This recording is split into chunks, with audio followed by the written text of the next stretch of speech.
नमस्कार, जय हिंद दोस्तों। आज के इस वीडियो में हम लोग बिहार मद्य निषेध का जो है वो मुख्य परीक्षा का हल प्रश्न पत्र देखेंगे और ये 23/6/24 को हुआ है और ये लेटेस्ट पेपर है। तो चलिए हम इसका डिटेल्स में हम इसका व्याख्या को देखते हैं। पहला क्वेश्चन था कि विश्व की पहली मेलानिस्टिक टाइगर सफारी कहाँ खोला गया है। तो विश्व का पहला मेलानिस्टिक टाइगर सफारी जो है वो उड़ीसा राज्य के अंदर खोला गया है। आपको ये ध्यान रखना है कि जो मेलानिन होता है, मेलानिन जो है ये रंगों का निर्धारण करता है या इसको हम रंग वर्णक के नाम से जानते हैं, ठीक है।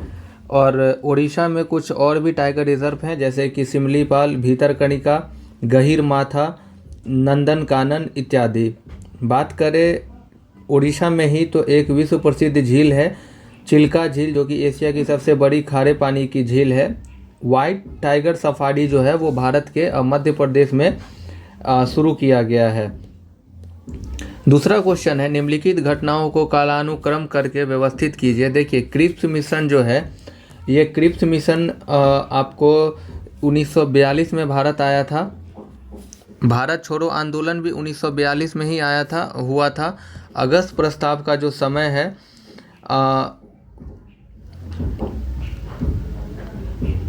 वो 1940 है और व्यक्तिगत सत्याग्रह का जो समय है वो 1940 ही है। तो देखिए, यहाँ पे थोड़ा सा आपको डेप्थ में जाना पड़ेगा कि क्रिप्स मिशन, अगर हम यहाँ पे अगस्त प्रस्ताव का बात करें तो अगस्त प्रस्ताव जो है वो 8 अगस्त 1940 को हुआ था।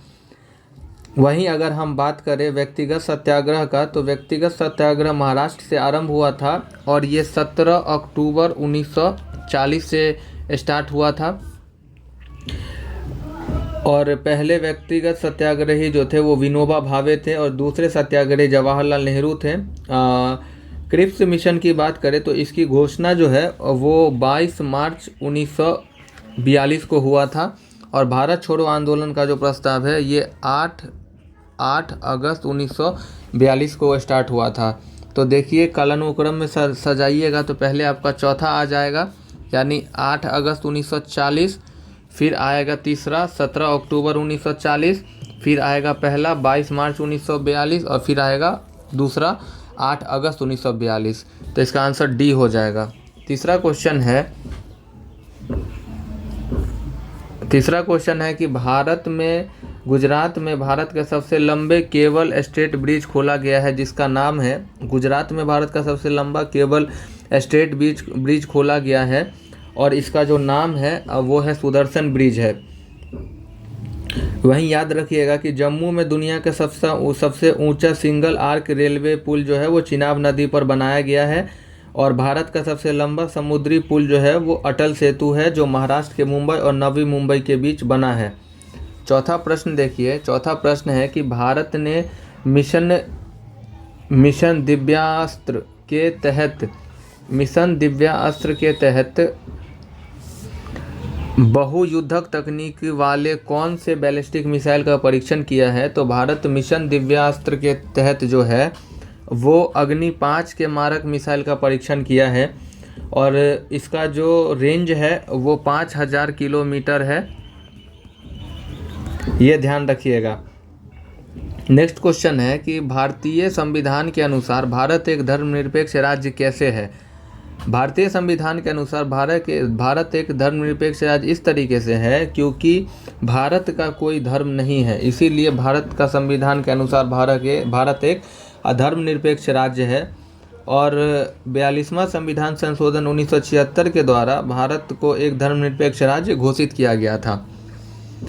पी के थंगुन समिति किस से संबंधित है। पी के थंगुन समिति जो है, इनका संबंध जो है वो पंचायती राज से हो जाएगा और इसका गठन जो है थंगुन समिति का ये 1988 में किया गया था। नेक्स्ट है आपका कि निम्न में से उस खतरे का चयन करें जो हमारी फ्लोरा और फौना की विविधता पर प्रभाव डालता है। तो फ्लोरा और फौना के विविधता पर जो प्रभाव डालता है अब वो हमारा पर्यावरण के प्रति बढ़ती असंवेदनशीलता, और फ्लोरा को जो है वनस्पति और फौना को जीव कहा जाता है। नेक्स्ट क्वेश्चन है, निम्नलिखित में से कौन सा दर्रा उस स्थान से सुमेलित नहीं है। देखिए, जो नाथुला दर्रा है ये सिक्किम में है, जोजिला लद्दाख में है, सिपकिला जो है ये अरुणाचल प्रदेश में नहीं है, सिपकिला जो है ये हिमाचल प्रदेश में है। तो गलत कथन का चयन करना है, तो बी हमारा जो है इसका राइट आंसर हो जाएगा। और माना नीति धर्माली पुलेख ये सब उत्तराखंड में है, ये ध्यान रखिएगा। नेक्स्ट क्वेश्चन है कि गारो पहाड़ियाँ कहाँ पाई जाती है? तो मेघालय में गारो की पहाड़ियाँ पाई जाती है। गारो, खासी और जयंतिया की पहाड़ियाँ मेघालय राज्य में है। और मानसी राम के जो खासी हिल्स ज़िले का एक प्रमुख शहर है जहाँ पर दुनिया का सबसे ज़्यादा बारिश होता है। डाफला, मीर, अबोर, मिसमी ये सब पहाड़ी जो है ये अरुणाचल प्रदेश में है। निम्नलिखित में से किस मिट्टी की नमी धारण करने की क्षमता बहुत उच्च होता है? तो जो काली मिट्टी होती है इसकी नमी धारण करने की क्षमता बहुत उच्च होती है और इसका निर्माण जो है बेसाल्ट चट्टान के विखंडन से होता है। काली मिट्टी की बात करें तो ये गुजरात, आंध्र प्रदेश, कर्नाटक आदि के क्षेत्र में पाया जाता है। और काली मिट्टी को हम कपासी मिट्टी भी कहते हैं और इसे रेगुर मिट्टी भी कहा जाता है। इसके साथ साथ काली मिट्टी को जुताई वाली मृदा के नाम से भी जाना जाता है। चोरनोजम मिट्टी के नाम से कपासी या काली मिट्टी को जाना जाता है और इसमें नाइट्रोजन और फास्फोरस जो होता है ये काफ़ी कम होता है। अगला क्वेश्चन है, निम्नलिखित नदियों में कौन पूर्व की ओर प्रवाहित नहीं होता है? तो देखिए तापी जो है ये पूर्व की ओर प्रवाहित नहीं होता है, ये जो है ये पश्चिम की ओर प्रवाहित होने वाली नदियां हैं। वहीं बात करें स्वर्णरेखा, बैतरनी, कृष्णा ये सब जो नदी है ये सब पूरब की ओर प्रवाहित होती है। तापी नदी की बात करें तो तापी नदी महाराष्ट्र, मध्य प्रदेश से निकलती है और खंभात की खाड़ी अरब सागर में जाके गिरती है। भारत के पूर्व की ओर बहने वाली कुछ नदियां हैं जैसे दामोदर, स्वर्णरेखा, पेरियार, महानदी, गोदावरी, कृष्णा, कावेरी इत्यादि। अगला क्वेश्चन है आपका कि माउंट गॉडविन ऑस्टिन की ऊंचाई कितनी है, जिसे माउंट केटू भी कहते हैं? तो माउंट केटू की ऊंचाई 8611 मीटर है और इसे दुनिया का दूसरा सबसे ऊंचा पर्वत शिखर गॉडविन ऑस्टिन के नाम से जाना जाता है। वहीं बात करें दुनिया का सबसे ऊंचा पर्वत शिखर तो वो माउंट एवरेस्ट है जिसकी लंबाई 8848 है और ये नेपाल देश में अवस्थित है। नेपाल के लोगों के द्वारा जो है माउंट एवरेस्ट को सागरमाथा के नाम से पुकारा जाता है। वहीं चीनी के लोग इसे क्योलो यंगमा के नाम से जानते हैं। कंचनजंगा दुनिया की तीसरी सबसे ऊंची पर्वत श्रेणी है और कंचनजंगा जो है ये सिक्किम राज्य में है। नेक्स्ट क्वेश्चन है, हाल ही में CISF की पहली महिला DG कौन बनी है? तो CISF की पहली महिला DG जो है वो नीना सिंह बनी है। CISF का स्थापना जो है वो 1969 में हुआ था और 10 मार्च 1969, इसीलिए 10 मार्च को प्रत्येक वर्ष जो है वो CISF दिवस के रूप में मनाया जाता है। नेक्स्ट क्वेश्चन है आपका, भारत में कहाँ 2 आर्मी गर्ल्स स्पोर्ट्स कंपनियां AGSC का गठन किया जा रहा है? तो ये जो 2 शहर हैं उसका नाम है, एक का तो नाम है आपका पूना और दूसरा का नाम है मऊ। पूना और मऊ में जो है 2 आर्मी गर्ल्स स्पोर्ट्स कंपनियां का गठन किया जा रहा है। अगला क्वेश्चन है कि पंचायत चुनाव में लड़ने के लिए न्यूनतम आयु कितनी होनी चाहिए? तो पंचायत चुनाव में लड़ने के लिए न्यूनतम आयु जो है वो 21 वर्ष होनी चाहिए। वहीं लोकसभा और विधानसभा सदस्य बनने के लिए न्यूनतम उम्र 25 चाहिए और राज्यसभा और विधान परिषद का सदस्य बनने के लिए 30 वर्ष। साथ ही साथ भारत का राष्ट्रपति, उपराष्ट्रपति और राज्यपाल बनने के लिए न्यूनतम उम्र 35 वर्ष होना चाहिए और प्रधानमंत्री, मुख्यमंत्री बनने के लिए न्यूनतम उम्र 25 वर्ष होनी चाहिए। अगला क्वेश्चन है, मानव ठक्कर किस खेल से जुड़े हैं? मानव ठक्कर का जो संबंध है वो टेबल टेनिस से हो जाएगा और ये मानव ठक्कर एक टेबल टेनिस खिलाड़ी हैं। भविना पटेल, रितु भोला, मीमा दास, मनिका बत्रा ये सब जो हैं ये महिला टेबल टेनिस खिलाड़ी हैं, ये ध्यान रखिएगा। अगला क्वेश्चन है आपका 17 नंबर की, निम्नलिखित में से कौन सा एक सुल्तान अशोक के टोपरा स्तंभ को दिल्ली लाया था? तो जो फिरोज शाह तुगलक है वो अशोक का जो टोपरा अभिलेख है उसको दिल्ली लेकर के आ गया था। और कुछ बात करें तो फिरोज शाह तुगलक जो है इसने मेरठ तथा टोपरा के अशोक स्तंभ को दिल्ली मंगवाया और इसने इलाहाबाद स्तंभ लेख जो पहले कौशाम्बी में था उसको अकबर के शासनकाल में जहांगीर के द्वारा इलाहाबाद के किले में रखा गया था। रामपुरवा स्तंभ लेख जो है वो बिहार के चंपारण में है, और रामपुरवा का जो नाटू बैल है वो इसके लिए विख्यात है। लौरिया नंदनगढ़ और लौरिया अरेराज भी एक बिहार का स्तंभ है। अशोक का शर ए कुना कंधार अभिलेख ग्रीक एवं अरमाइक भाषाओं में प्राप्त हुआ है। वर्नाकुलर प्रेस एक्ट किस वर्ष बनाया गया था? वर्नाकुलर प्रेस एक्ट जो है वो 1878 में बनाया गया था, और इसका लक्ष्य था भारतीय भाषाओं में प्रेस की स्वतंत्रता को बाधित करना, और लॉर्ड लिटन के द्वारा जो है इसको लागू किया गया था। वहीं बात करें लॉर्ड रिपन ने 1882 ईस्वी में वर्नाकुलर प्रेस एक्ट को हटा दिया था। पूसा, सुगंधा और राजलक्ष्मी किसकी एक किस्म है? पूसा, सुगंधा और राजलक्ष्मी जो है ये एक चावल की एक किस्म है। चावल की अगर हम बात करें तो बिहार राज्य के भागलपुर के कतरनी चावल को जो है जीआई टैग प्राप्त है। और भारत में चावल की 3 किस्में हैं, वो है ओस, बोरो और अमन है। राष्ट्रीय चावल अनुसंधान केंद्र कटक ओडिशा में है। और विटामिन ए की कमी को दूर करने वाले चावल को गोल्डन राइस कहा जाता है, जिसमें बीटा कैरोटीन पाया जाता है। वहीं बिहार के पश्चिम चंपारण जिले के मरचा चावल को भी जीआई टैग मिला हुआ है। नेक्स्ट क्वेश्चन है 20 नंबर की भारत में ब्रिटिश शासन के दौरान ड्रेन थ्योरी के प्रतिपादक कौन थे? तो ड्रेन थ्योरी के प्रतिपादक दादा भाई नौरोजी थे, और दादा भाई नौरोजी को grand old man of India के नाम से जाना जाता है। और दादा भाई नौरोजी पहले भारतीय एशियाई थे जो ब्रिटिश संसद के सदस्य बने थे। इनकी एक प्रसिद्ध पुस्तक है जिसका नाम है property and British rule in India. दादा भाई नौरोजी ने 3 बार कांग्रेस की अध्यक्षता की थी, वो थी 1886, 1893 और 1906। अगला क्वेश्चन है कि भारत का सबसे बड़ा विधि अधिकारी कौन होता है? भारत का सबसे बड़ा विधि अधिकारी जो है वो भारत का महान्यायवादी होता है, और महान्यायवादी का चर्चा आर्टिकल 76 में दिया गया है, और इसकी नियुक्ति राष्ट्रपति करता है। और इसका बनने की जो योग्यता है वो है भारत का नागरिक होना चाहिए, उच्च न्यायालय के न्यायाधीश के रूप में 5 वर्ष का अनुभव हो, या उच्च न्यायालय में वकालत का 10 वर्ष का अनुभव हो। वही बात करें संविधान के अनुच्छेद 165 में राज्य के महाधिवक्ता की व्यवस्था की गई है, जिसकी नियुक्ति राज्यपाल करते हैं। अगला क्वेश्चन है कि संविधान में संशोधन क्यों किया जाता है? संविधान में संशोधन बदलते परिवेश में और औचित्यपूर्ण शासन के लिए इसमें संशोधन किया जाता है। बदलते परिवेश में अनुरूप लोक कल्याण के लिए, और बदलते परिवेश में अंतर्राष्ट्रीय स्तर पर सुदृढ़ता के लिए जो है, यानी उपयुक्त सभी के लिए संविधान में जो है वो संशोधन किया जाता है।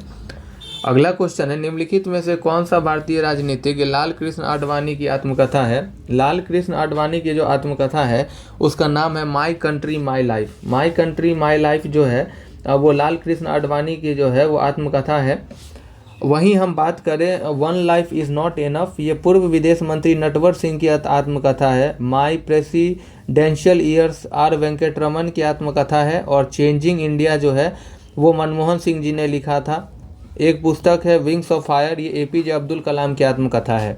24 नंबर प्रश्न है विश्व ओजोन दिवस कब मनाया जाता है? 16 सितंबर को प्रत्येक वर्ष विश्व ओजोन दिवस मनाया जाता है। और ओजोन परत संरक्षण दिवस जो है ये 1978 से 1987 से इसको मनाया जाता है। 2 दिसंबर को राष्ट्रीय प्रदूषण नियंत्रण दिवस मनाया जाता है। और वहीं बात करें 5 जून को, तो 5 जून को विश्व पर्यावरण दिवस मनाया जाता है। 9 जनवरी को प्रत्येक वर्ष जो है वो प्रवासी भारतीय दिवस मनाया जाता है। 25 नंबर प्रश्न है कि निम्नलिखित में से कौन सा एक धात्विक खनिज नहीं है? तो अभ्रक जो है एक ये धात्विक खनिज नहीं है। अभ्रक का प्रमुख अयस्क जो है वो पिग्माइट है, और अभ्रक जो है ये विद्युत का कुचालक होता है। जिप्सम का प्रमुख उपयोग जो है वो सीमेंट के क्षेत्र में किया जाता है। अगला क्वेश्चन है आपका 26 नंबर की नीचे दिए गए कथन और कारण के लिए कौन सा सही विकल्प है, चुनिए। 15 अगस्त 1947 को ब्रिटिश शासन में भारत को आज़ादी मिली थी। 15 अगस्त को संपूर्ण भारत में गणतंत्र दिवस मनाया गया था। देखिए कथन जो है यहाँ पे ये असत्य है, लेकिन कारण सत्य है। 15 अगस्त 1947 को ब्रिटिश शासन से भारत को आज़ादी मिली थी। ये स्टेटमेंट यहाँ पे जो है ये कथन गलत है। बात करें भारत का जो हमारा संविधान है,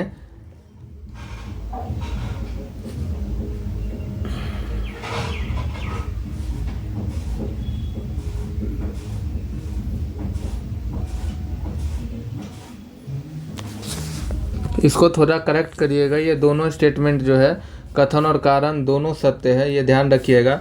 26 जनवरी 1950 को जो है वो भारत का संविधान लागू हुआ था और 26 जनवरी 1930 में कांग्रेस के अधिवेशन में राष्ट्रीय कांग्रेस ने स्वाधीनता दिवस जो है 26 जनवरी को मनाने की घोषणा की थी। अगला क्वेश्चन 27 नंबर है आपका।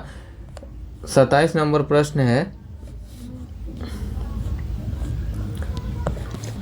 माँ मुंडेश्वरी मंदिर बिहार में कहाँ है? माँ मुंडेश्वरी मंदिर जो है वो बिहार के कैमूर जिला में स्थित है और विष्णुपद मंदिर जो है वो बिहार के गया में है।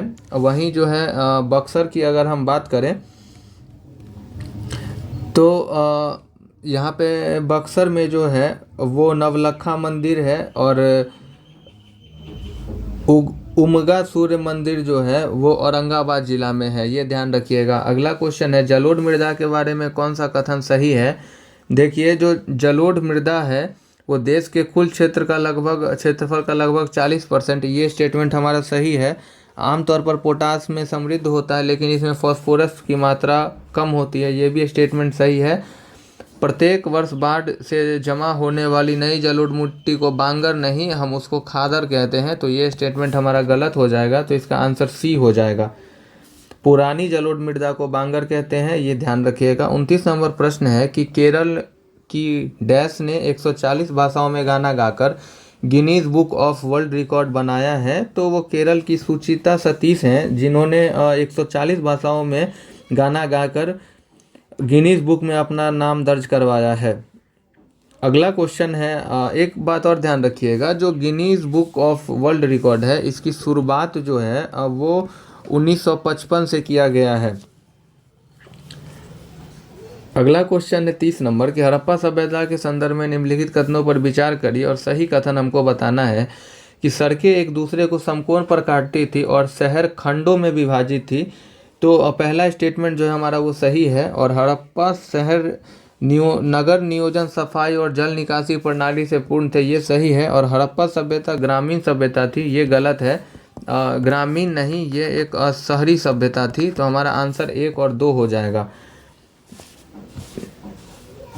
अगला क्वेश्चन है 31 नंबर कि किस सिंधु सभ्यता स्थल से अन्न भंडार के पास 2 कमरों के बैरक मिले हैं जिसे संभवतः मजदूरों के रहने की संभावना हो सकती है? तो ये हड़प्पा से मिला है और बड़े बड़े भवन जो हैं वो हड़प्पा के मोहनजोदड़ो से जो हैं वो मिले हैं। वहीं बात करें कि सिंधु सभ्यता को प्रथम नगरीकरण का काल भी कहा जाता है और प्रथम बार कांस्य के प्रयोग के कारण सिंधु सभ्यता को कांस्ययुगीन सभ्यता भी कहा जाता है। अगला क्वेश्चन है, निम्नलिखित कथनों पर विचार करना है और सही कथन का हमको उत्तर देना है। पहला क्वेश्चन है आपका कि मानसून की उत्पत्ति का मुख्य कारण तापमान है, तो ये स्टेटमेंट सही है। मानसून जो है, मानसून एक अरबी शब्द है। वहीं है दूसरा स्टेटमेंट कि उत्तरी गोलार्ध में गर्मियों के मौसम में सूर्य सीधे कर्क रेखा के ऊपर होता है, जिससे भारतीय भूभाग सीमावर्ती हिंद महासागर की तुलना में अधिक गर्म हो जाते हैं, ये स्टेटमेंट सही है। सर्दियों में भूमि समुद्र की तुलना में तेजी से ठंडी होती है, जिससे भारतीय उपमहाद्वीप की तुलना में हिंद महासागर गर्म रहता है, ये स्टेटमेंट सही है। नेक्स्ट है आपका कि भारत की जलवायु उष्णकटिबंधीय मानसून की तरह की है, तो यहाँ पे सभी स्टेटमेंट जो है हमारा वो सही है। ये याद रखिएगा कि मानसून की खोज जो है वो हिप्पालस ने किया था और मानसून जो है मौसम, ये एक अरबी शब्द है, अरबी भाषा का ये एक शब्द है, ये ध्यान रखिएगा। अगला क्वेश्चन है आपका 33 नंबर कि निम्नलिखित कथन में से कौन सा कथन सत्य है, हमको ये बताना है। पहला स्टेटमेंट है कि भारत का संविधान धार्मिक समुदायों के बीच समानता सुनिश्चित करने के लिए राज्य को धर्म के मामलों में हस्तक्षेप करने की अनुमति देता है, तो ये स्टेटमेंट जो है हमारा पहला स्टेटमेंट यहाँ पे ये गलत है। यहाँ पे जो है वो धर्म के मामले में हस्तक्षेप करने की अनुमति नहीं देता है। संविधान धर्म के आधार पर भेदभाव का निषेध करता है, तो सॉरी, यहाँ पे जो है भारत का संविधान धार्मिक समुदायों के बीच समानता सुनिश्चित करने के लिए राज्य को धर्म के मामले में हस्तक्षेप करने की अनुमति देता है, तो हाँ देता है। संविधान धर्म के आधार पर भेदभाव का निषेध करता है, ये भी स्टेटमेंट सही है। और संविधान सभी व्यक्तियों और समुदायों को किसी भी धर्म को मानने, उसका अभ्यास करने और प्रचार करने अथवा किसी भी धर्म का पालन न करने की स्वतंत्रता देता है। यानी सभी स्टेटमेंट जो है हमारा यहाँ पे सही है। अनुच्छेद 15 जो है वो धर्म, मूल वंश, जाति, लिंग, जन्म स्थान पर भेदभाव का विरोध करता है। अनुच्छेद 25 से 28 तक धार्मिक स्वतंत्रता की व्यवस्था की गई है। 26 में कहा गया है कि धार्मिक मामलों के प्रबंधन में की स्वतंत्रता प्रदान किया गया है। और अनुच्छेद 27 में बोला गया है कि विशेष धर्म के प्रचार हेतु करों के भुगतान में छूट दिया जाएगा, यानी उस पर टैक्स नहीं होगा। अनुच्छेद 28 कहता है कि धार्मिक समूहों द्वारा संचालित शैक्षणिक संस्थाएं कुछ शर्तों के साथ धार्मिक शिक्षा प्रसारित करने की अनुमति देता है। 34 नंबर प्रश्न है, निम्नलिखित में से कौन से आधार पर राष्ट्रीय आपातकाल की घोषणा की जा सकती है? तो देखिए, राष्ट्रीय आपातकाल की घोषणा जो है वो बाहरी आक्रमण और सांप्रदायिक दंगे नहीं, सशस्त्र विद्रोह के आधार पर किया जा सकता है। तो इसका आंसर हमारा डी हो जाएगा। यहाँ पे अगर हम बात करें तो भारत संविधान में 3 प्रकार के आपातकाल की चर्चा है, राष्ट्रीय, राजकीय और वित्तीय आपातकाल 352, 356 और 360। 44वें संविधान संशोधन 1978 के द्वारा जो है आंतरिक गड़बड़ी शब्द को हटा दिया गया और उसके जगह पर सशस्त्र विद्रोह को शामिल किया गया। 25 जून 1975 में इंदिरा गांधी के नेतृत्व वाली कांग्रेस सरकार ने आंतरिक गड़बड़ी के आधार पर आपातकाल की घोषणा किया था और संवैधानिक तंत्र विफल हो जाने के कारण आर्टिकल 356 को लागू किया जाता है। वहीं 360 का जो उपयोग है वो वित्तीय आपातकाल के लिए किया जाता है, ये ध्यान रखिएगा। अगला क्वेश्चन है 35 नंबर आपका। 35 नंबर प्रश्न है कि भारत के संविधान के निम्नलिखित में से कौन सा अनुच्छेद सहकारी समितियों के प्रचार से संबंधित है? तो आर्टिकल जो है वो 43B जो है वो सहकारी समितियों के प्रचार से संबंधित है। वहीं बात करें आर्टिकल 40 की, तो आर्टिकल 40 में ग्राम पंचायत के गठन के बारे में बोला गया है। आर्टिकल 43 में श्रमिकों या मजदूरों की जीविका मजदूरी के साथ काम की गतिविधियों से संबंधित है। और 43A जो है ये उद्योगों के प्रबंधन में श्रमिकों की भागीदारी से संबंधित है। अनुच्छेद 242 ZH से लेके अनुच्छेद 243 ZT तक सहकारी समितियों के बारे में प्रावधान है। अगला क्वेश्चन 36 नंबर है, बनारस में सेंट्रल हिंदू कॉलेज की स्थापना किसके द्वारा किया गया था? तो एनी बेसेंट के द्वारा बनारस में सेंट्रल हिंदू कॉलेज की स्थापना की गई थी। 1898 में बनारस में एनी बेसेंट के द्वारा ये स्थापना किया गया था। और 1916 में मदन मोहन मालवीय के प्रयासों से बनारस हिंदू विश्वविद्यालय बन गया।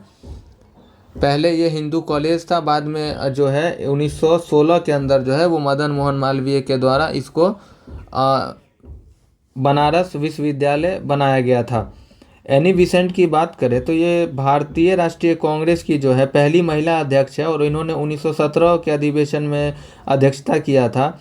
भारतीय विश्वविद्यालय अधिनियम जो है वो 1904 में पारित हुआ था।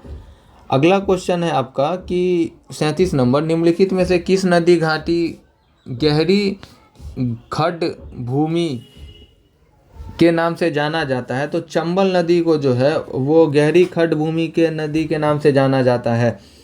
38 नंबर क्वेश्चन है, मॉरिशस देश की राजधानी क्या है? मॉरिशस देश की राजधानी पोर्ट लुइस है। मालदीव देश की राजधानी जो है वो माले है। और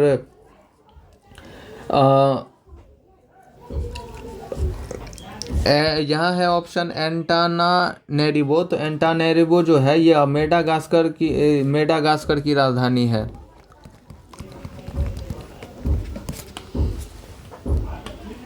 फिजी देश की राजधानी सूबा है। लेबनान की राजधानी बेरूत है। मंगोलिया की राजधानी उलान बटेर है।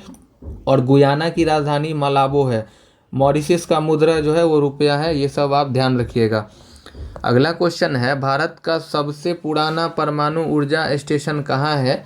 तो सबसे पुराना परमाणु स्टेशन जो है वो तारापुर महाराष्ट्र के अंदर हो जाएगा। और इसकी स्थापना जो है वो लाल बहादुर शास्त्री की सरकार के द्वारा USA यानी अमेरिका के सहयोग से किया गया था। और ये जो है 1969 में जो है इसकी शुरुआत की गई थी। परमाणु ऊर्जा कार्यक्रम के जनक भारत में होमी जहांगीर भाभा को माना जाता है। और परमाणु ऊर्जा आयोग की स्थापना 1948 ईस्वी में किया गया था।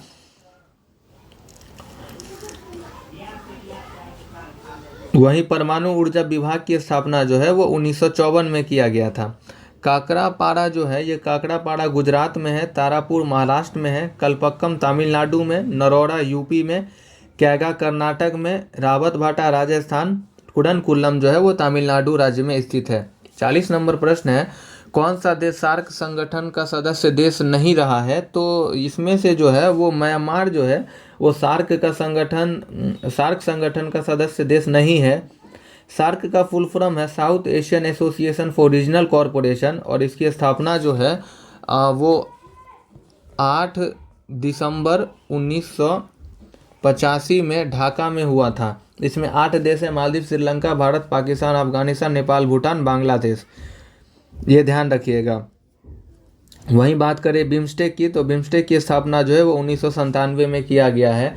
41 नंबर प्रश्न है, निम्न भारतीय राज्यों में से कौन रेशमी वस्त्र का सबसे बड़ा उत्पादक है? तो जो महाराष्ट्र राज्य है, जो कर्नाटक राज्य है वो रेशमी वस्त्रों का सर्वाधिक उत्पादक राज्य है। और रेशम के कीड़े जो हैं वो कोकून से प्राप्त किए जाते हैं जो सहतूत के पेड़ की हरी पत्तियों पर पलता है।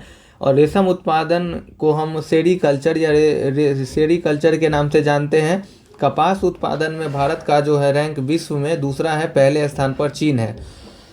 एक बागवानी फसल है, तो चाय एक बागवानी फसल है और भारत में चाय की खेती जो है वो 1835 से इसकी शुरुआत की गई थी। भारत का विश्व में बागवानी फसलें में जो है वो दूसरा स्थान है और पहला स्थान चीन का है।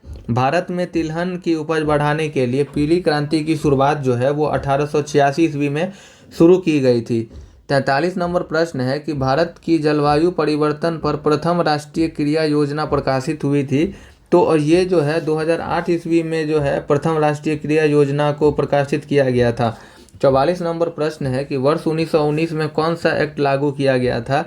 तो रॉलेट एक्ट जो है इसको वर्ष 1919 में सिडनी रॉलेट की अध्यक्षता में इसको पारित किया गया था और इसी एक्ट को बिना वकील, बिना दलील तथा बिना अपील का कानून कहा जाता है और इसे काला कानून के नाम से भी जानते हैं। अगला क्वेश्चन है कि 45 नंबर, लोकतंत्र में समानता के संदर्भ में सही विकल्प चुनना है। लोकतंत्र समानता को नकारता है, तो पहला कथन गलत है। एक लोकतांत्रिक सरकार स्वतंत्रता, समानता, न्याय और अपबंधी के स्तरों पर आधारित होता है, तो कारण यहाँ पे हमारा सही है, तो केवल कारण सही है। बात करें लोकतंत्रता समानता को नकारता नहीं है बल्कि स्वीकारता है। भाग 3 में 14 से 18 तक समानता का अधिकार है। 14 में बोला गया है कानून के समक्ष समानता। 15 में धर्म, मूल वंश, जाति, लिंग या जन्म स्थान पर भेदभाव का निषेध किया गया है। 16 में रोजगार के मामले में अवसर की समानता है। 17 में अस्पृश्यता का अंत है। 18 में उपाधियों का अंत है। 46 नंबर प्रश्न है, हाल ही में कौन सा एक नया हड़प्पा स्थल की खोज की गई है? तो जो मोरोधारो है, मोरोधारो नामक हड़प्पा स्थल की खोज हाल ही में किया गया है और ये जो है ये गुजरात राज्य में स्थित है। 47 नंबर प्रश्न है आपका कि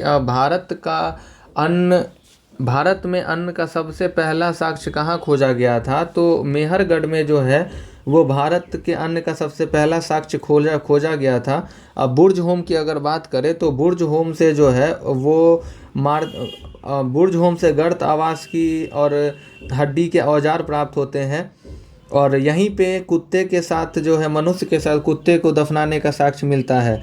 चिरांत की बात करें तो ये बिहार में प्रचुर मात्रा में हड्डी उपकरण यहाँ से मिले हैं और उसमें मुख्य रूप से हिरन के सींग प्राप्त हुए हैं।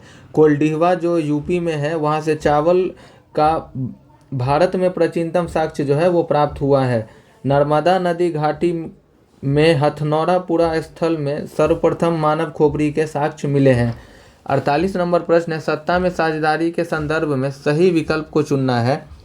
पहला स्टेटमेंट है कि सत्ता की साझेदारी ऐसी शासन व्यवस्था होती है जिसमें समाज के प्रत्येक समूह और समुदाय की भागीदारी होती है। पहला स्टेटमेंट सही है, इसमें सामाजिक संघर्ष की संभावनाओं को कम किया जाता है। तो दोनों स्टेटमेंट जो है ये सत्ता की साझेदारी के संदर्भ में वो सही स्टेटमेंट है। अगला क्वेश्चन देखिए, लेटेराइट मिट्टी का विकास निम्नलिखित में से किसका परिणाम है? तो देखिए लीचिंग विधि के द्वारा जो है लेटराइट मिट्टी का जो है निर्माण होता है और लेटराइट मिट्टी में जो है उर्वरकता की कमी होती है और ये चाय, कॉफ़ी, रबर, सिनकोना आदि के लिए उपयुक्त होता है। इसमें आयरन ऑक्साइड की मौजूदगी के कारण जो है लेटराइट मिट्टी जो है इसका रंग लाल होता है।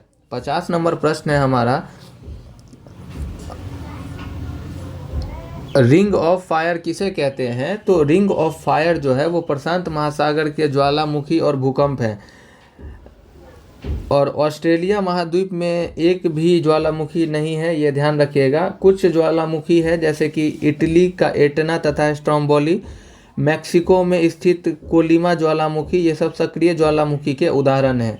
51 नंबर प्रश्न है, निम्नलिखित में से मतलब उपर्युक्त में से कौन सा कथन सही है? पहला स्टेटमेंट है कि राज्य विधानसभा विधि द्वारा उस राज्य में प्रयुक्त होने वाली किसी एक या अधिक भाषाओं को अथवा हिंदी को उस राज्य की राजभाषा बना सकती है।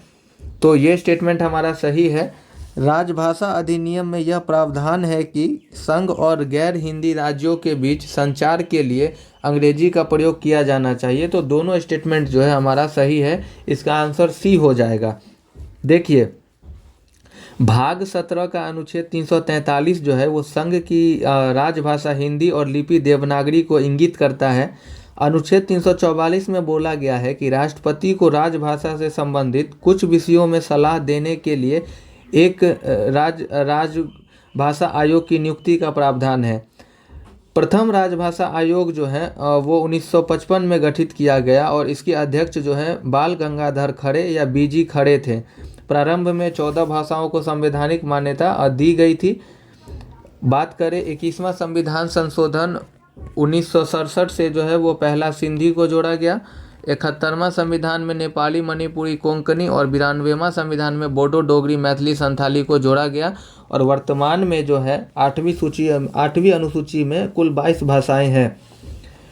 अगला क्वेश्चन है आपका 52 नंबर की दिए गए विकल्पों में सही विकल्प बताना है। आपका ऑप्शन है कि उत्तरी ध्रुव आर्कटिक महासागर के बीच में पानी के बीच में स्थित है। तो ये स्टेटमेंट सही है हमारे कि उत्तरी ध्रुव जो है वो आर्कटिक महासागर के बीच में पानी के बीच स्थित है। ये अगर आप देखिएगा ग्लोब तो यहाँ पर जो है वो पानी के बीच में स्थित है। नेक्स्ट क्वेश्चन है आपका कि संसदीय कार्यपालिका का अर्थ होता है। संसदीय कार्यपालिका का अर्थ है ऐसी कार्यपालिका जो संसद के बहुमत के समर्थन पर निर्भर हो। तो आंसर डी हमारा सही आंसर हो जाएगा। बात करें अध्यक्षात्मक व्यवस्था में राष्ट्रपति जो है वो राज्य और सरकार दोनों का प्रधान होता है और संसदीय व्यवस्था में प्रधानमंत्री सरकार का प्रमुख होता है, सरकार का प्रधान होता है। अनुच्छेद 75(1) में बोला गया है कि प्रधानमंत्री की नियुक्ति राष्ट्रपति द्वारा किया जाएगा। रूस की बात करें तो रूस एक अर्ध अध्यक्षात्मक वहाँ पे व्यवस्था है। इतना सब ध्यान रखिएगा। 54 नंबर प्रश्न है आपका कि सूची 1 और सूची 2 में मेल ढूंढे और नीचे दिए गए कोड के आधार पर हमको सही उत्तर चुनना है। देखिए यहाँ पे भारतीय संघ जो है, भारतीय संघ दिया गया है, यहाँ राज्य दिया गया, नगर निगम, ग्राम पंचायत। देखिए ग्राम पंचायत में तो सरपंच होता है, यानी आपका जो है 4 का तो बी हो जाएगा। तो देखिए 4 का बी कहाँ है? 4 का बी यहाँ नहीं है, यहाँ नहीं है, यहाँ नहीं है, यहाँ है। तो यही हमारा आंसर हो जाएगा। बाकी भारतीय संघ में जो है प्रधानमंत्री होता है, राज्य में राज्यपाल होता है, नगर निगम में मेयर होता है और ग्राम पंचायत में सरपंच होता है। बात करें अगर हम राष्ट्रपति जो है वो राज्यपाल की नियुक्ति आर्टिकल 115 के द्वारा करता है। चेन्नई नगर निगम जो है वो भारत का सबसे पुराना नगर पालिका है और 73वां संविधान संशोधन अधिनियम 1992 के द्वारा पंचायती राज को संवैधानिक दर्जा दिया गया था। अगला क्वेश्चन है खिलाफत आंदोलन के बारे में निम्नलिखित कथनों पर विचार करना है और सही उत्तर का चयन करना है। देखिए खिलाफत आंदोलन जो है यह एक अनिवार्य रूप से तुर्की के ऑटोमन खलीफा को समाप्त करने के लिए किया गया था। तो जो ये स्टेटमेंट हमारा गलत है। गांधी जी खिलाफत आंदोलन के खिलाफ से नहीं, खिलाफत आंदोलन का उन्होंने समर्थन दिया था और तुर्की में क्रांति खिलाफत आंदोलन के लिए एक बड़ा झटका बन गई थी। तो ऑप्शन 3 हमारा यहाँ पे केवल 3 जो है ये हमारा सही हो जाएगा। भारत में खिलाफत आंदोलन की अगर हम बात करें तो भारत में खिलाफत आंदोलन का शुरुआत जो है वो 1919 ईस्वी में प्रारंभ किया गया था और 1922 में मुस्तफ़ा कमाल पाशा के नेतृत्व में तुर्की में एक क्रांति हुई थी जिसके तहत वहां पर धर्मनिरपेक्ष सरकार की स्थापना की गई थी। 56 नंबर प्रश्न है आपका कि तोल्कापियम किसका नाम है। तो तोल्कापियम जो है तमिल व्याकरण का एक पुस्तक है जिसका नाम है तोल्कापियम, और तोल्कापियम जो है ये तोल्कापियार के द्वारा लिखा गया था और द्वितीय संगम साहित्य में ये पुस्तक लिखी गई थी। संगम का अर्थ होता है तमिल कवियों का संग, और तिरुवल्लुर द्वारा रचित तिरुकुलार जो है वो तमिल भाषा का एक प्राचीन काव्य है। जीवक जो है वो चिंतामणि द्वारा लिखा गया एक तमिल महाकाव्य है। 57 नंबर प्रश्न है कि चालुक्य राजवंश ने वातापी में शासन किया जो आधुनिक भारतीय राज्य डैश में है। तो ये कर्नाटक में जो है वो चालुक्य राजवंश का जो है वो साक्ष्य हमें वहाँ पे देखने को मिलता है। वातापी कर्नाटक राज्य के बीजापुर जिले में थे और जयसिंह ने वातापी के चालुक्य वंश की स्थापना की थी। ऐहोल अभिलेख की बात करें तो ये पुलकेशिन द्वितीय का जो है एक अभिलेख है। 58 नंबर प्रश्न है हमारा कि किस वर्ष बर्मा को ब्रिटिश शासन से आज़ादी मिली। तो 1948 में जो है वो बर्मा को ब्रिटिश शासन से आज़ादी मिली। 1935 के ब्रिटिश सरकार ने बर्मा सरकार अधिनियम पारित किया जिसमें बर्मा को भारत के प्रशासन से अलग कर दिया गया और 1 अप्रैल 1937 को बर्मा भारत से अलग हो गया था। 4 जनवरी 1948 को जो है बर्मा को ब्रिटिश शासन से आज़ादी मिली और बर्मन जनजातीय दो समूह के वजह से इस देश का बर्मा कहा गया। और भारत और बर्मा के बीच अंग्रेज और बर्मा के बीच में 3 एंग्लो युद्ध हुआ है जिसमें जो है सबसे लंबा युद्ध 1824 से 1885 तक चला था। 59 नंबर क्वेश्चन है भारत की संसद में शामिल है। तो लोकसभा, राष्ट्रपति और राज्यसभा मिलके जो है वो भारत के संसद का निर्माण करते हैं। संविधान के अनुच्छेद 79 में जो है वो हमें संसद की परिभाषा मिलती है 79 में, और राज्यसभा जो है ये 80 में है और लोकसभा जो है ये 81 में है। भारत का संविधान 26 जनवरी 1950 को लागू हुआ था और पहला आम चुनाव 1951-52 में आयोजित किया गया था। राज्यसभा का गठन जो है वो 3 अप्रैल 1952 को किया गया था। 60 नंबर प्रश्न है आपका कि प्रसिद्ध पुस्तक रिहला किसने लिखा। तो रिहला जो इब्न बतूता की प्रसिद्ध पुस्तक रिहला है और रिहला के जो लेखक है इब्न बतूता ये मोरक्को देश के निवासी थे और ये मोहम्मद बिन तुगलक के शासनकाल में भारत आए थे। फिरदौसी ने फारसी भाषा में शाहनामा लिखा है और फिरदौसी और अल-बरूनी जो है ये महमूद गजनवी के दरबारी कवि थे। अल-बरूनी ने किताब उल हिंद नामक पुस्तक लिखी है। अगला क्वेश्चन है पीएच मान कम होगा। पीएच मान कम तब होगा जब H+ आयन बढ़ेगा तो पीएच का मान कम होगा और पीएच का जो मान है वो 0 से लेकर 14 तक होता है। अगर 7 से ज़्यादा है तो वो क्षारीय होगा, 7 से कम है तो क्षारीय होगा, 7 है तो उदासीन होगा और 7 से अधिक है तो वो अम्लीय होगा। अगला क्वेश्चन 62 नंबर है कि पोटासियम क्लोराइड के विलयन का लिटमस पत्र पर कोई प्रभाव नहीं होता है जबकि जिंक क्लोराइड का विलयन नीले लिटमस पत्र को लाल कर देता है। तो ये कथन हमारा सही है। निष्कर्ष है कि पोटासियम क्लोराइड प्रबल अम्ल निर्धारक क्षारक का लवण है जबकि जिंक क्लोराइड प्रबल अम्ल और प्रबल क्षारक का लवण है। तो ये स्टेटमेंट गलत है। जो जिंक क्लोराइड है उसकी अगर हम बात करें तो जिंक क्लोराइड जो है ये दुर्बल अम्ल और दुर्बल क्षारक का जो है ये एग्जाम्पल है। अगला क्वेश्चन है हमारा निम्न में से कौन सी संरचना एसिटिलीन C2H2 से संबंधित है। तो H-C ट्रिपल बॉन्ड C और H हो जाएगा इसका आंसर। एसिटिलीन की अगर हम बात करें तो एसिटिलीन का उपयोग जो है वो ऑक्सी एसिटिलीन ज्वाला में और कृत्रिम रूप से फलों को पकाने में एसिटिलीन का उपयोग किया जाता है। अगला स्टेटमेंट है कि पेट में जो HCl है, हाइड्रोक्लोरिक अम्ल, इसकी क्या भूमिका है? तो भोजन के जरिए प्रवेश करने वाले अवांछनीय सूक्ष्मजीव बैक्टीरिया को नष्ट करता है, ये सही है। पेप्सिनोजेन को पेप्सिन में बदलने के लिए इष्टतम pH प्रदान करता है। तो कथन 1 और कथन 2 जो है वो दोनों हमारा सही है, तो इसका आंसर ए हो जाएगा। रेनिन जो है वो दूध प्रोटीन को केसिन को पारा केसिनेट में तोड़ देता है। 65 नंबर प्रश्न है कि जब एक सीढ़ी को सूरज की रोशनी में देखा जाता है तो इंद्रधनुष जैसा रंग क्यों दिखता है? क्योंकि ये प्रकाश के उच्च विवर्तीकरण के कारण ऐसा हमें दिखने को मिलता है। कौन सा कथन सत्य है? तो इसका जो प्रकाश सीधी रेखा में गमन करती है, तो ये स्टेटमेंट हमारा गलत है। प्रकाश के गमन के माध्यम की आवश्यकता नहीं होती है, तो ये स्टेटमेंट सही है कि प्रकाश के गमन के लिए जो है वो कोई माध्यम की आवश्यकता नहीं होती है और ये निर्वात में भी गमन कर सकता है और इसकी प्रकृति अनुप्रस्थ होती है। प्रकाश की अगर वेग की बात करें तो सबसे ज़्यादा निर्यात में, फिर वायु में, फिर गैस में, फिर द्रव में, इसके बाद ठोस में प्रकाश गमन कर सकता है। 67 नंबर क्वेश्चन है आपका कि एक m द्रव्यमान का बॉब सरल आवर्त गति में है। यदि एक स्प्रिंग जिसका स्प्रिंग नियतांक k है से ऊर्ध्वाधर लटका हुआ है तो इसका आवर्त काल जो है वो t बराबर 2π√1/g हो जाएगा। 68 नंबर प्रश्न है आपका, यहाँ पे हमको सुम्मिलित करना है। देखिए एनालेजेसिक जो है ये मार्फिन है। एंटीबायोटिक जो है वो इसमें से क्लोरोमफिनॉल है। एंटीसेप्टिक जो है ये हमारा डिटॉल है और ट्रैंक्विलाइजर जो है ये हमारा ल्यूकिमिनल है, तो इसका आंसर हमारा ए हो जाएगा, सही विकल्प।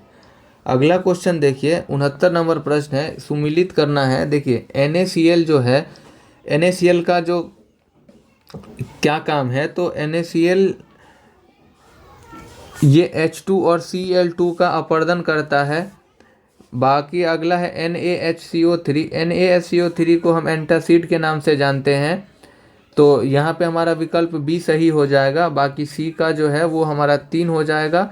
Na2CO3 रंग हटाने का काम करता है और CaOCl2 कैंची की तैयारी करता है, ये सही विकल्प हो जाएगा।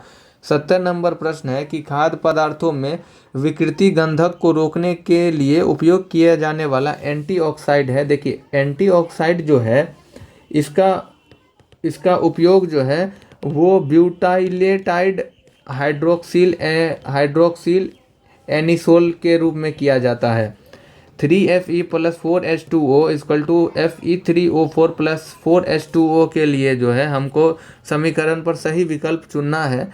तो देखिए यहाँ पे Fe यानी लोहा का ऑक्सीकारक होता है, ये सही है।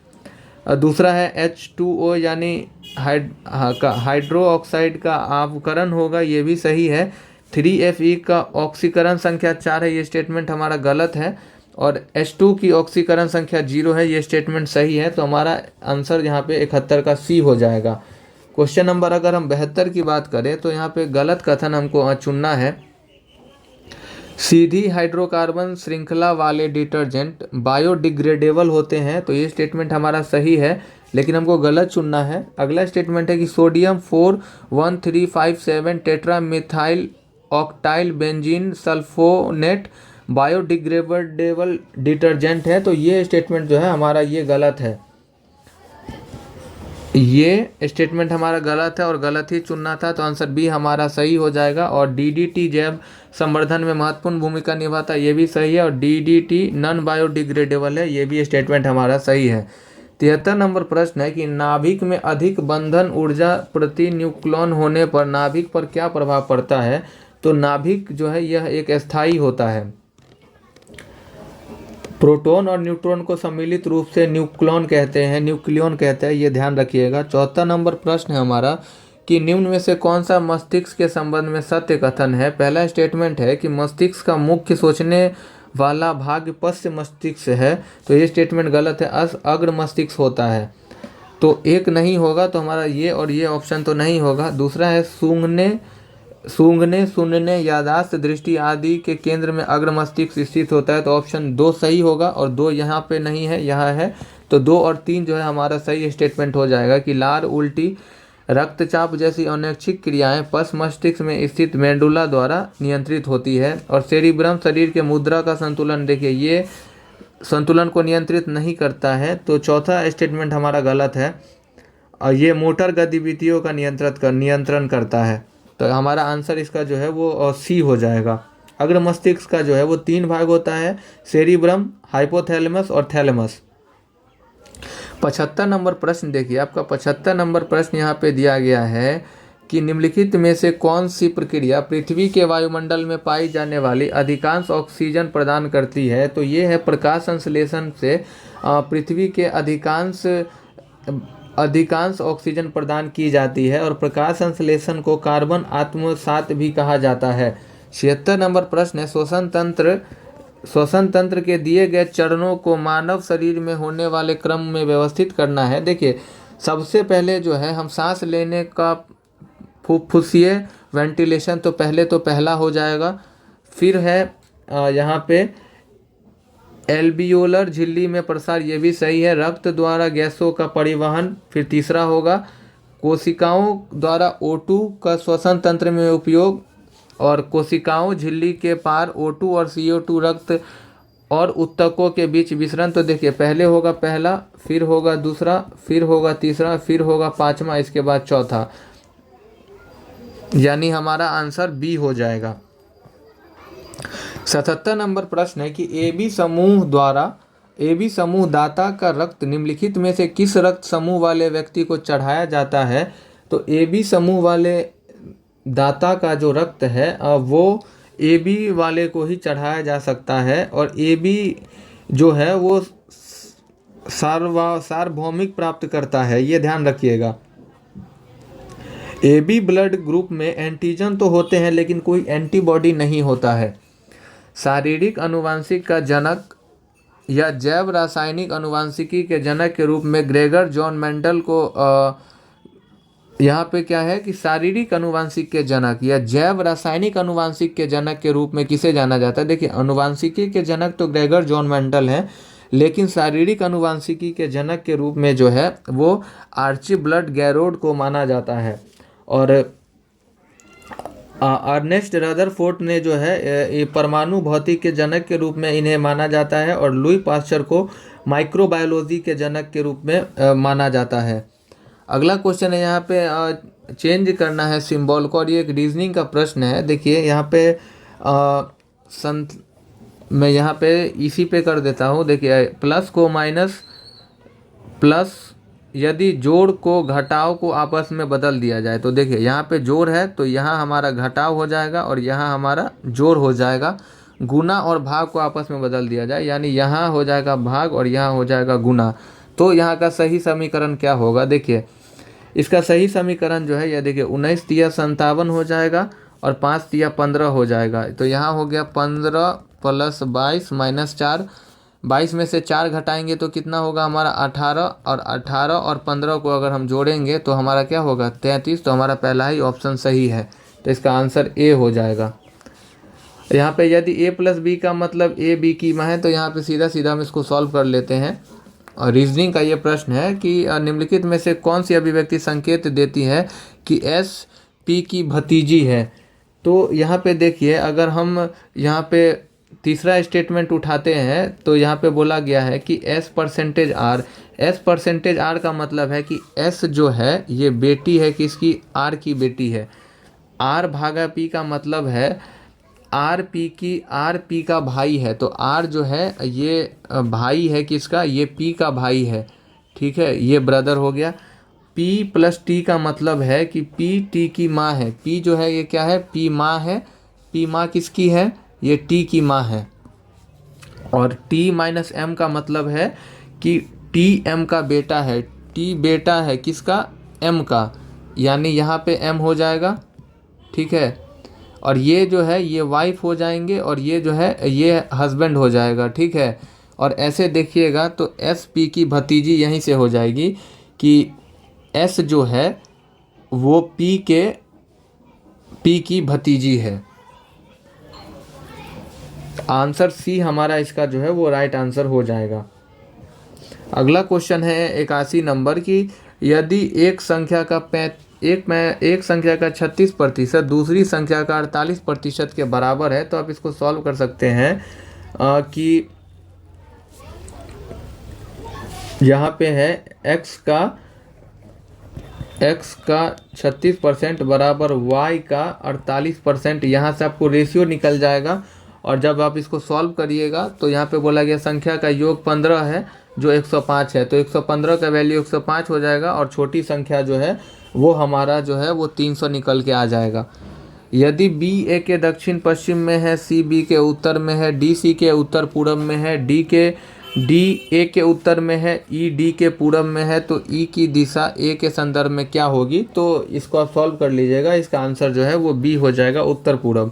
83 नंबर भी जो है प्रश्न, ये आपका रीजनिंग से है, और इसमें जो इस पैटर्न को फॉलो किया है वो आपको देखना है। तो यहाँ पे देखिए सब में 3-3 जोड़ा गया है, ठीक है। वैसे यहाँ पे देख लीजिएगा तो डी में 11 3 14 और 14 3 17, हमारा आंसर जो है वो डी हो जाएगा। 84 नंबर प्रश्न है आपका कि एक पिता अपने पुत्र से 4 गुना बड़ा है, यानी अगर मान के चलिए कि यहाँ पे मैं इसको यहाँ पे सॉल्व करता हूँ। देखिए अगर जो है वो पुत्र x है तो पिता कितना हो जाएगा? पिता हो जाएगा 4x। 7 वर्ष बाद पिता की आयु अपने पुत्र की आयु की 2.5 गुनी हो जाती है, यानी यहाँ पे 2.5 गुना को हम क्या लिख सकते हैं? 2.5 गुना को लिख सकते हैं हम 5/2 गुनी होगी, ठीक है। तो पिता की आयु ज्ञात करनी है, तो यहाँ पे हम समीकरण बना लेंगे। समीकरण हमारा यहाँ पे क्या बनेगा? समीकरण यहाँ पे बनेगा हमारा x + 7, 7 वर्ष बाद बोला गया है, ये कितना हो जाएगा? 5/2। किसका? पिता का। तो पिता का भी 7 वर्ष आगे का देखना है। रेशियो जब आप सॉल्व करिएगा तो x का वैल्यू यहाँ से आपको 7 निकल के आ जाएगा, और पिता की आयु जो है वो 4x था, तो ये हो जाएगा 7 × 4 यानी 28 वर्ष हो जाएगा पिता का आयु। अगला क्वेश्चन है आपका, यहाँ पे रीजनिंग का क्वेश्चन है 85 नंबर की, अनुमंडल, प्रमंडल, जिला और अंचल को जो है इसमें इंगित करना है। तो आंसर सी हो जाएगा कि देखिए अनुमंडल, प्रमंडल, जिला और अंचल जो है, अंचल के इस तरीके से आ जाएगा कि अंचल, प्रमंडल सबसे बड़ा होता है, उसके अंदर अनुमंडल आता है, उसके अंदर जिला आता है, जिला के अंदर अंचल या ब्लॉक आता है। आंसर सी हो जाएगा। 86 नंबर प्रश्न है, लाइफ को ये लिखा जाता है, लव को ये लिखा जाता है, तो शोर को क्या लिखा जाएगा? यहाँ पे देखिए लाइफ को जो है वो लिखा गया है आपको 12 18 18 20, यानी 4 है, 12 18 18 20। तो देखिए ई 5 है, ये 5 का 4 गुना है। एफ का क्या होता है? 9, तो 9 का 2 गुना है। इस तरीके से आप जब करिएगा, देखिए ये है आपका 12 18 18 20। एल का कोडिंग क्या होता है? 12, तो ये तो डायरेक्ट है, यानी एस का कोडिंग कितना होगा? 19, तो 19 यहाँ है, 19 यहाँ है, तो ये तो ऑप्शन होगा नहीं, ठीक है। अब देखिए आई का क्या होता है? आई का 9, लेकिन यहाँ 18 लिखा है, यानी गुने में 2 किया है दूसरे शब्द को, तो यहाँ पे ओ है। आप 15 दुगुनी करेंगे तो कितना होगा? 30 हो जाएगा। तो आंसर हमारा ए इसका यहीं पे निकल के आ गया, इसका आंसर ए हो जाएगा। अगला क्वेश्चन है कि किसी समूह में छात्रों की संख्या 21 है जिनका औसत उम्र 15 है। देखिए 21 छात्रों का औसत उम्र 15 है।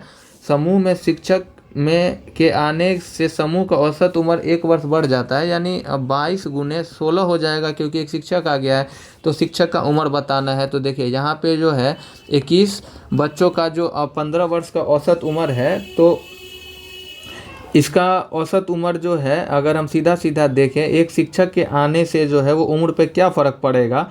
तो देखिए एवरेज का मतलब ही होता है सबको बराबर, यानी इक्वल विभाजन।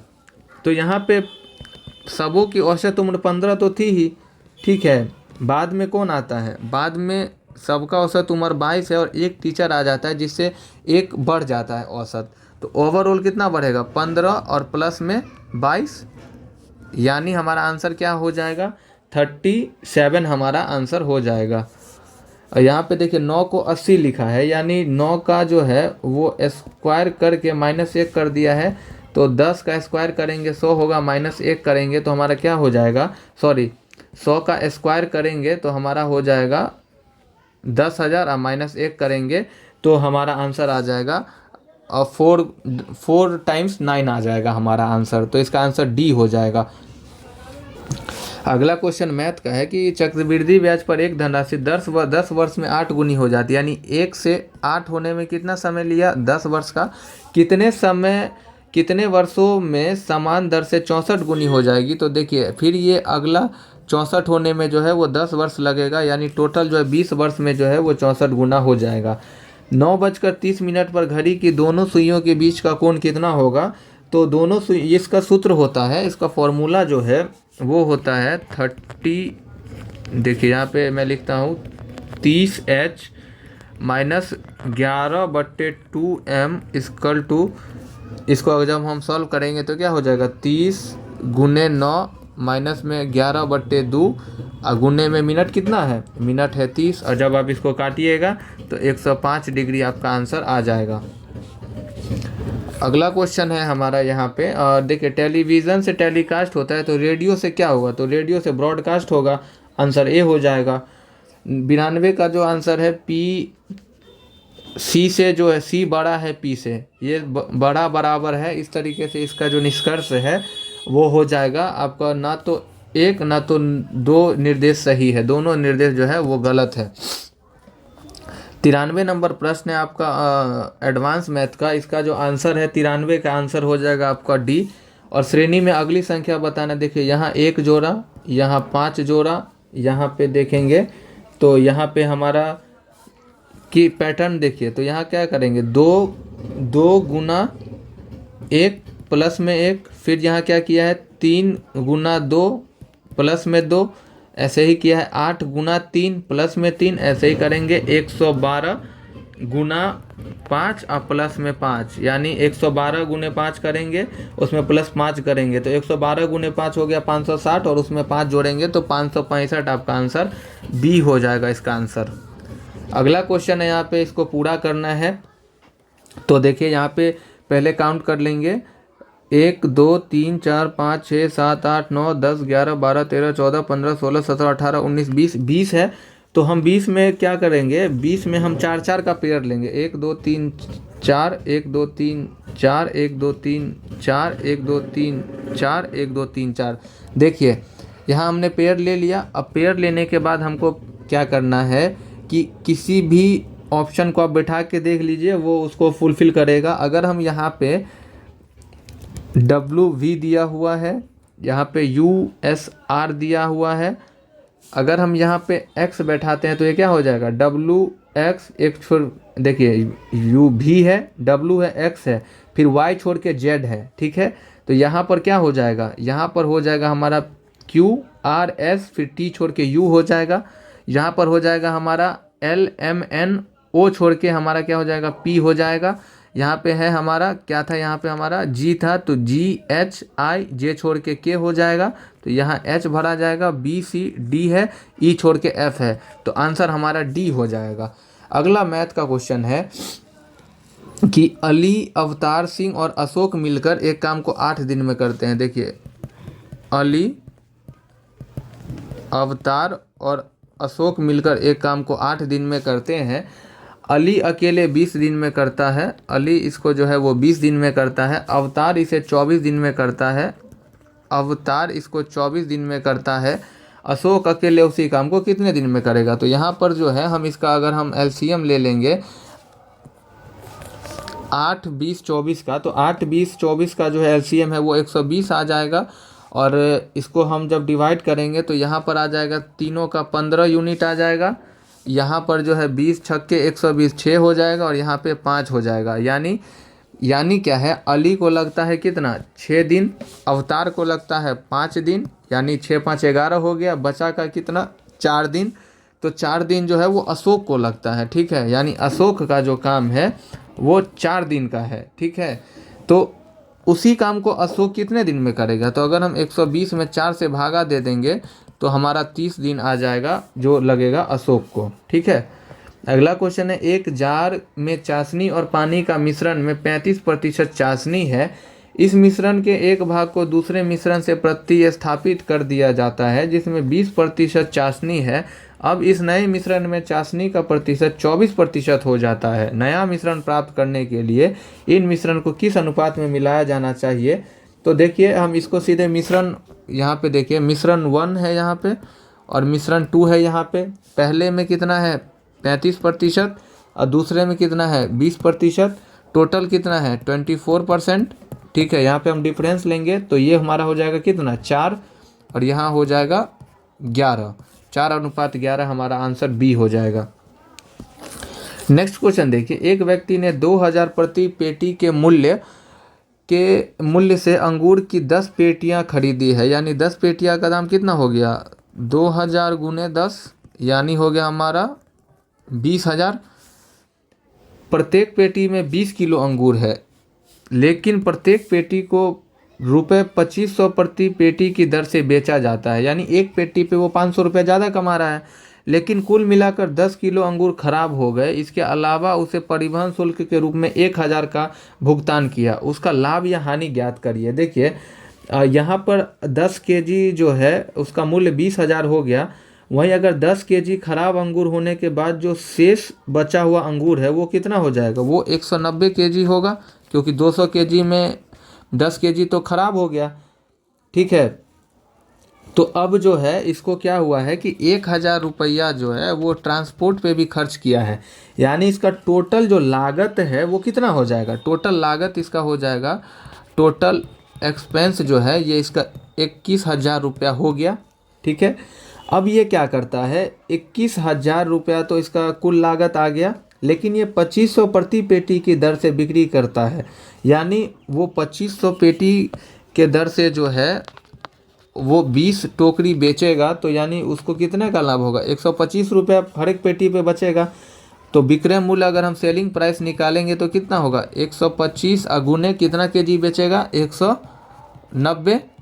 ठीक है, 125 गुने 190 करेंगे तो उसको जो है टोटल 23,750 रुपया प्राप्त होगा, लेकिन उसका टोटल जो एक्सपेंस है वो कितना था, टोटल एक्सपेंस उसका 21,000 था, तो इसमें से 21,000 हम घटा देंगे तो उसको जो प्रॉफिट है वो प्रॉफिट हो जाएगा उसको 2750 रुपया का, यानी आंसर बी हमारा सही उत्तर हो जाएगा। अगला क्वेश्चन है कि प्रोकैरियोट्स में कोशिका झिल्ली के चारों ओर एक कोशिका भित्ति होती है सिवाय किसके? तो देखिए जो माइकोप्लाज्मा होता है उसमें कोशिका भित्ति नहीं होता है, तो इसका आंसर हमारा बी हो जाएगा। 100 और लास्ट क्वेश्चन है कि निम्नलिखित में से कौन सा तत्व संक्रमण तत्व नहीं है? तो जो जिंक है वो संक्रमण तत्व नहीं है। तो यहीं पे हमारा जो है ये 100 क्वेश्चन कंप्लीट होता है। देखिए अगर मैं लिख करके अगर इसको डिटेल में एक्सप्लेनेशन करूँगा तो और लंबा वीडियो हो जाएगा, लेकिन मेरा उद्देश्य है कि कम समय में कैसे क्वेश्चनों को देखा जाए। तो मिलते हैं किसी नेक्स्ट वीडियो में, तब तक के लिए पढ़ते रहिए और रिवीजन करते रहिए, मस्त रहिए। जय हिंद।